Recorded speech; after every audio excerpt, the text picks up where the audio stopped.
episode of Progress, Potential, and Possibilities, discussions with fascinating people designing a better tomorrow for all of us. I'm your host, Ira Pastor.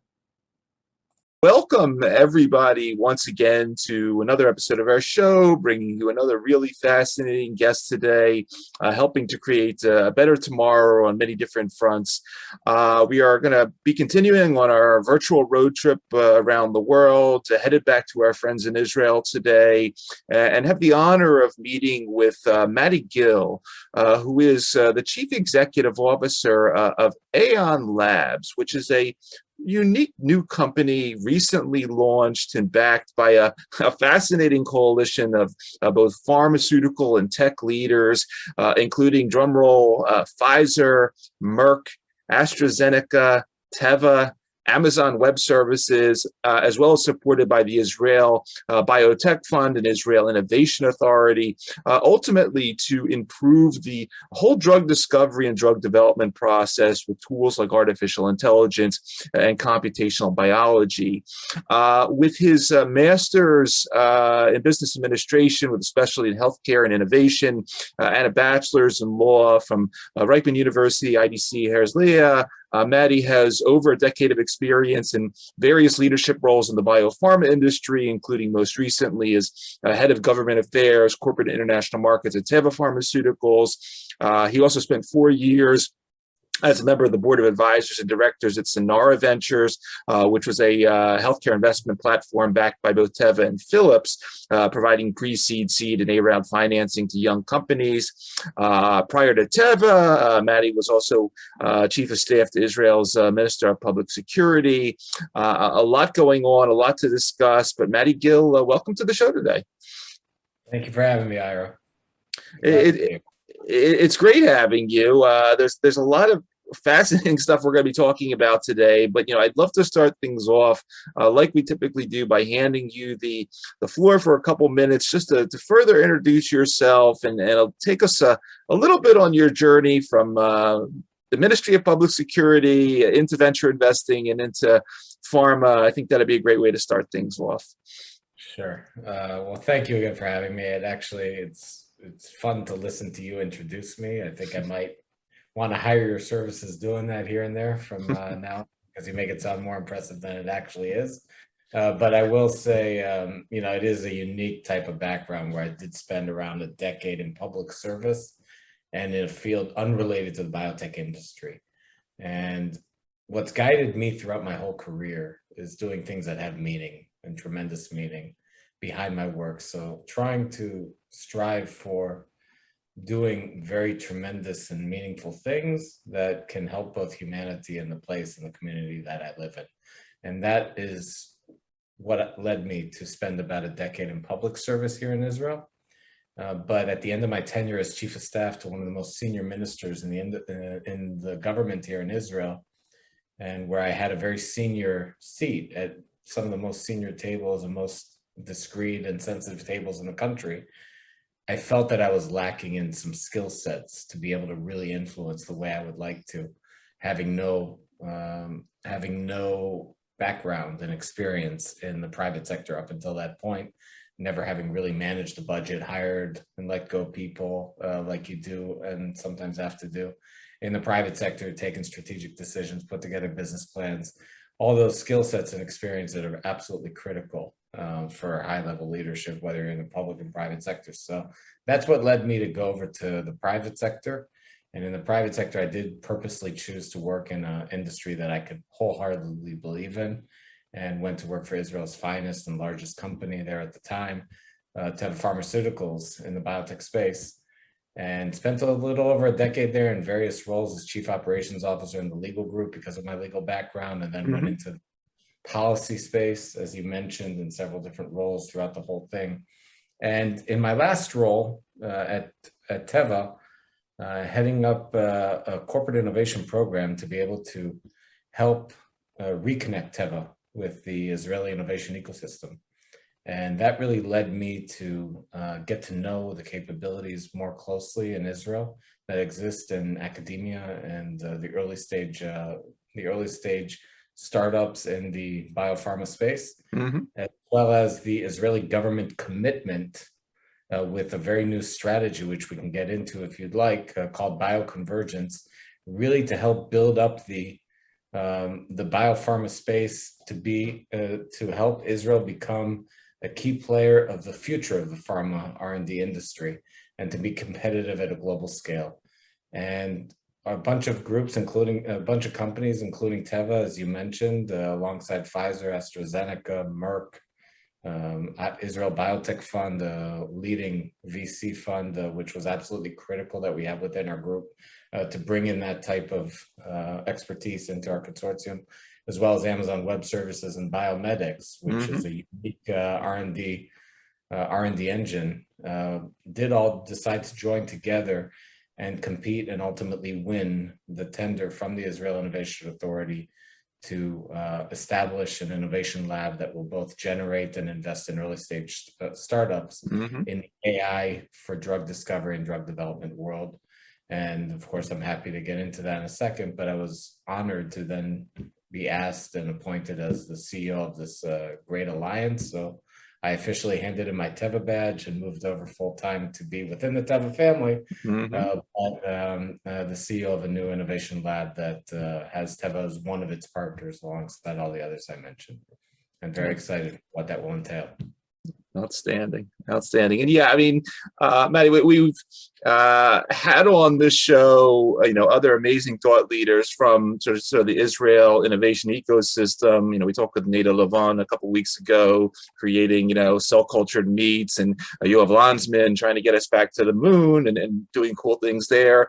Talk a little bit about, obviously, biomedicine is very hot in Israel now, and you brought up this term of bioconvergence, which seems like it's a major focus of the Israel Innovation Authority. Define that for us and a little bit about what that means. Sure, with pleasure. So bioconvergence is a term that really was coined as part of this strategy to help position Israel to be a leader of the future of the pharma R&D industry. And what do they mean by bioconvergence? They mean that the future of pharma will increasingly become more evenly weighted between bio and tech, meaning having an equal weight of both the bio side and the technology side. And bioconvergence really means where the classical biopharma development processes then converge with engineering, mathematics, and all the different AI computational capabilities and digital scope. In our biopharma sector specifically, where we're not talking about medical devices and robotic, other type of hardware that could be part of the bioconvergence strategy, we are really talking about the areas where the computational and AI strengths, which are exceptionally strong in Israel, that have really helped to revolutionize other industries, the high-tech industry, automotive industry, cyber industry, fintech industry, all in Israel. Yep. In the biopharma space, Israel still has not been able to reach its potential to be really a leader in the biopharma R&D space. And the thinking behind that is if we focus the strategy of investment in Israel on areas in which Israel is strong and which converge with the future of the R&D industry, that is where Israel really can play a role in the future of the pharma R&D industry and attract multinational companies like the ones that help establish AION Labs to be able to come and invest in Israel and help build a great ecosystem here for the future of the biopharma industry, both in Israel and for humanity all around the world. Absolutely, absolutely. And Maddie, one of the things as I was putting together your bio ahead of time for this show, one of the things I saw maybe in your LinkedIn profile or something, you talked about how you like being a coalition builder. And I got to tell you, I used to work for SmithKline Beecham Pharmaceuticals here in Philly years ago. And at the time, groups like Pfizer and Merck were my enemies, right? We were in fierce competition with them. I would love to just hear how one goes about building a coalition with folks like AstraZeneca, Merck, Pfizer, Teva, all in the room together. And then also if you could talk a little bit, because I understand, going into the PR about the deal about a year ago, the Israel Innovation Authority sort of started this whole process in motion to sort of get some of these folks at the table. So talk about a little bit about how, what happened about a year ago during the pandemic to put these folks in the same room, and a little bit about how you think about coalition building and keeping these guys friendly together. So basically what you're asking is, how did this happen? Exactly. Right? If I really shorten it up. I'll just say, first of all, what you said about competitors working together is very unique. Yeah. I will say, as an attorney that is especially sensitive to issues of antitrust, that one of the first things we did is instill very strict antitrust guidelines to make sure that we know what we're allowed to talk about and what we're not allowed to talk about, because we do adhere to those rules, not just because we have to, but we also very much respect them and believe in them. But that being said, what is critical to coalition building is two elements that I think were very evident throughout this whole process. One is having a mission that you can align everyone around. Okay. Here, we all believed in the mission and the meaning behind the mission of helping to work together, learn from each other for the future of the pharma industry. The issue of AI being able to revolutionize drug discovery and development and really impact that, excel development processes, bring us new opportunities that didn't previously exist, help save money and development costs, help prediction become that much more accurate. All of those capabilities are something that we have yet to realize as an industry their full potential.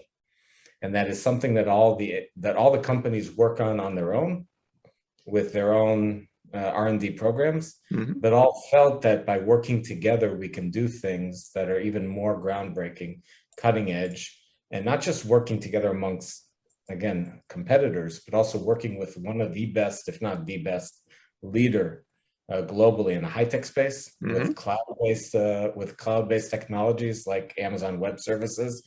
And we're very thankful that they chose to join this group as a full member of the alliance, and really provide input, not just on the technology side, but also on the research side and life sciences of what the capabilities on the computational side are. And together with our multidisciplinary approach of having a venture capital firm join us with an R&D, as IBF with an R&D engine of biomedics, really that put together a group that was not just competitors, but multidisciplinary group of people that all aligned on the one mission of let's work together, let's learn from each other, let's build great teams of entrepreneurs that will work as startups independently, that we will help them grow, and we will co-develop with them so that they can help us as an industry realize the full potential that AI has in the drug discovery and development space. The second element is it's all about the people and trust. And we must have spent over the last year and a half, probably even easier because of Zoom and COVID. Not just was it done despite COVID, but we were able to actually spend more time together discussing, just like you and I are on different continents, through Zoom and through the technology that enables such. We spent hours, hundreds of hours of discussion together between the teams, building trust, opening issues very transparently, discussing them through, reaching agreements, reaching alignment, discussing the plans of how we're going to work together, what we can and will work together on, what we won't do, what rights we have, what obligations we all take upon us as part of this alliance, and what the plans are, and spent just hundreds of hours literally together working in groups, building that trust between the people. And I'm happy to say that not only did I have the opportunity to meet extraordinary people, both from Israel and leaders, both from Israel, from all those companies, and from abroad, but really to make some tremendous friends throughout this whole process. And for me, it was just an absolute extraordinary opportunity to be able to both build the trust needed to work in such an alliance, but also to have everyone aligned on the mission that we're going to achieve. And I know in that, you mentioned Amazon, and obviously nothing confidential here, of course. Saying that to the lawyer, but I like to read books, and I order my books on Amazon and I download my Kindle stuff. Could you just say a few words about sort of once again, without giving anything away, what does Amazon do? I mean, I know there's a lot of people, once again, I guess spend too much time on LinkedIn, but I see a lot of Amazon Web Service profiles, people doing stuff in life sciences. I don't really know what they do. Can you just say a couple words about sort of what role they play in this? Well, I can tell you what role they play, and it's an absolute critical role. Okay. The Israeli government actually in the tender itself very smartly put one of the criteria that a member in the alliance that bids for the tender has to be a high-tech company with these type of technological background, like Amazon Web Services. Perfect. Thankfully, they were very interested and they were very proactive in going after this opportunity. They have, hopefully, I'm not spreading any secrets here, but they have a leader on the ground here named Guy Spiegelman. It was just absolutely tremendous in Israel. To be able to bring in both the global Amazon capabilities into this consortium, and is continuing to do so to this day, but also really to bring their commitment into this partnership to make it work, into this alliance to make it work. What they do is they're going to help our startups, both with solution architecture, with their blueprint, their bio blueprint, as well as helping the startup teams then to set up their own blueprints afterwards, solution architecture, engineering and planning, as well as setting them up on the cloud with all the cloud-based technologies needed. But then also thinking through the process of what is possible. Because AION Web Services have a tremendous team, not just on the technology side, but also on the research side, with backgrounds in life sciences. And that was one of the things that was so appealing to us, to be able to have them in this group, really tremendously contributing to the thought processes going on. AION Labs, and this is one of the things I could say here, our main way of working is going to be through a venture creation track, which is quite unique. We took a model from Germany that was developed by Christian Tidona, the founder of BioMedX. Sure. And they have been conducting over the last decade, basically project creation based upon tremendous and the greatest R&D challenges in the industry of the biopharma, in the biopharma R&D industry space. BioMedX in Germany has worked with 5 of the top pharma companies in the world for the last decade, basically to identify challenges that come from the R&D leaders within each one of the pharma groups, and then to conduct through crowdsourcing platforms, the identification process of unique leaders that come from all over the world, scientists that want to go into the industrial space. And they give them all the necessary support and guidance and access to technologies to be able to develop their solutions in Germany, up until the place where they can either then, the project can then be reacquired by the pharma company, and then enter into the pharma company's pipeline or development processes, or continue to develop independently in BioMedX. And in discussions with Christian, one of my Teva colleagues, Donna Baron, who had participated in one of Christian's programs in Germany, thought that during the tender we would need an innovative model of way of working to actually create new ventures.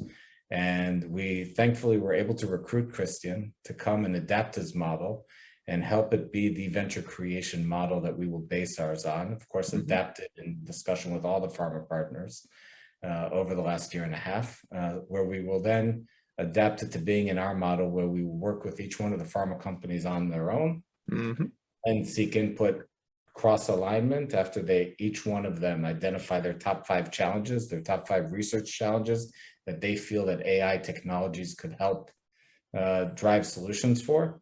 And then to select by the investment committee members, after input also from both the pharma leaders, but also from AWS, from the technology standpoints, as well as from our VC partners, from a business standpoint and the venture standpoint.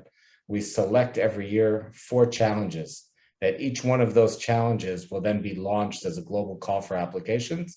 And we will find the best scientists that want to become founders and entrepreneurs, and through a lengthy process and evaluation, our investment committee will then choose the winners that we will then offer them a place in ION Labs to come here, work out of Israel in our lab space right across the street from the Weitzman Institute, where we are creating a great ecosystem here for the biopharma space, both in venture creation, academic research, access to technologies, talent development. And there in our lab, we will give them up to 4 years of runway with financial support, guidance from the best industry experts possible, both from the pharma, AWS, Pharma Partners, AWS, and our VC firm, as well as access to all the technologies needed. We'll have a wet lab, we'll have a computational lab, and all the support, including from our CTO, who's really a leader in the comp bio space, Dr. Yair Benita, to help them through their 4-year period in the lab towards success, so that they can both develop their solutions as well as validate them with the support of the pharma partners, so that they can actually leave our lab, graduate from our lab successfully, and start to build themselves up as independent growth companies that already have validated solutions. That's it's really an awesome model. And yeah, it's interesting because a couple of weeks ago I had from AstraZeneca, I had Dr. Ola Ekvist on, who he works in molecular artificial intelligence there, primarily on small molecules. But then a couple of days ago, ping, I see the press release come across that your first call for application is out, and it happens to do with antibody drugs. And I think I actually even asked him during that episode, you're going to be working on antibody drugs at some point, and obviously, if you go to any top 20 list of pharmaceutical products nowadays, they're all therapeutic antibodies, billions of dollars being created. I guess I see why you're going in that direction, but talk a little bit about, obviously there's billions there. What are some of the challenges that you hope to achieve with artificial intelligence, with computational biology, specifically in the functional antibody space? So, I'm not a scientific expert on this, but in the industry, it's well known that antibody development and discovery can be high risk, can take a long time, and be extremely expensive, again, with very high risk. What we're trying to do with the help of AI technologies, and this is what we are challenging entrepreneurs to come and develop solutions to do so, is to make it much shorter, much simpler, with higher predictability, just to keep things simple, with higher predictability, and with a fraction of the cost. And that's really what we want to achieve here. The whole pharmaceutical supply chain, the development supply chain, will be able to benefit from it, and that's something that we would very much like to see happen, and hopefully will contribute to with the first challenge that we launched last week. You mentioned AstraZeneca. I think they're really at the forefront as a company in the field of AI for drug development and discovery. Our investment committee member, Dr. James Weatherall.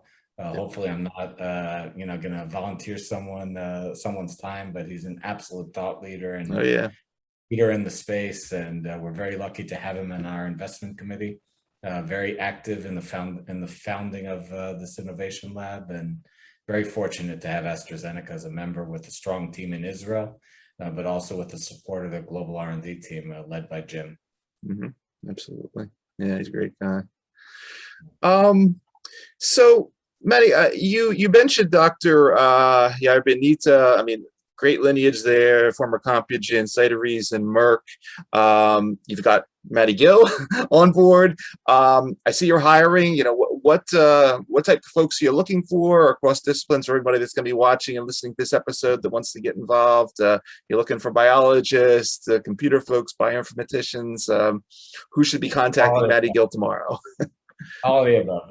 We put together a very small but very great team to run and be the management of ION Labs. So as you mentioned, Yair, we also have an excellent finance director with industry experience, as well as experience working with the Israel Innovation Authority to make all our lives simpler, as well as an administrative office manager, really just to help make sure that everything runs. Einav and Moran, they're tremendous members of our team. In addition to that, we are looking for the best scientists that have passion, that are coachable, that want to work with pharma to co-develop their cutting edge solutions that want to have meaning behind what they work in. That they could come from the biology space, the mathematics space, computer science, data science, bioinformatics.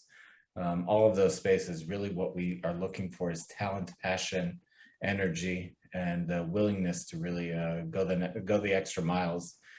Israel is a great place for those that haven't been. It's a great place to relocate to. It's very common in the pharma industry that you relocate to another country. And when people tell you in the industry that you have to relocate to the US or to Switzerland or the UK, I think that's seen as being normal, a normal core process. I will say that the quality of life in Tel Aviv and the quality of life in Israel it does not fall from any of those locations. And for those that haven't been, you have an open invitation, and we're happy to host you in ION Labs.